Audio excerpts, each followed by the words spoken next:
સમગ્ર સોરઠમાં ગઈકાલે રથયાત્રા દરમિયાન પોલીસે ચુસ્ત બંદોબસ્ત ગોઠવી દીધો હતો। આ પ્રસંગે જૂનાગઢ પોલીસ દ્વારા શ્રી રામ જન્મભૂમિ ખાતે પ્રાણ પ્રતિષ્ઠા સંબંધિત રેલીનું અસરકારક સુપરવિઝન કરવા માટે ડ્રોનનો ઉપયોગ કરવામાં આવ્યો હતો। દિવસ દરમિયાન અનેકવિધ ધાર્મિક કાર્યક્રમો અને રથયાત્રા દરમિયાન લોકોની સુરક્ષા અને સલામતીને ધ્યાનમાં રાખીને પોલીસે ડ્રોન કેમેરાથી રથયાત્રાનું સુપરવિઝન કર્યું હતું।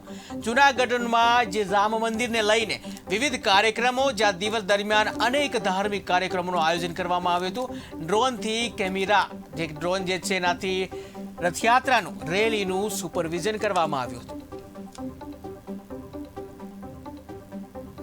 તો જૂનાગઢમાં ચુસ્ત પોલીસ બંદોબસ્ત સાથે જે રામ પ્રતિષ્ઠા જે થઈ એને લઈ અને શોભાયાત્રા ઉપર ડ્રોનથી સુપરવિઝન કરવામાં આવ્યું હતું, જ્યાં સમગ્ર જૂનાગઢ જે છે રામમય માહોલમાં હતું। ત્યારે તેઓની સુરક્ષાને લઈને પોલીસ દ્વારા સઘન સુરક્ષા બંદોબસ્ત રાખવામાં આવ્યો અને સઘન જે ચેકિંગ સાથે જે બંદોબસ્ત કરવામાં આવ્યો હતો, જ્યાં ડ્રોનની મદદથી લોકો ઉપર નજર રાખવામાં આવી।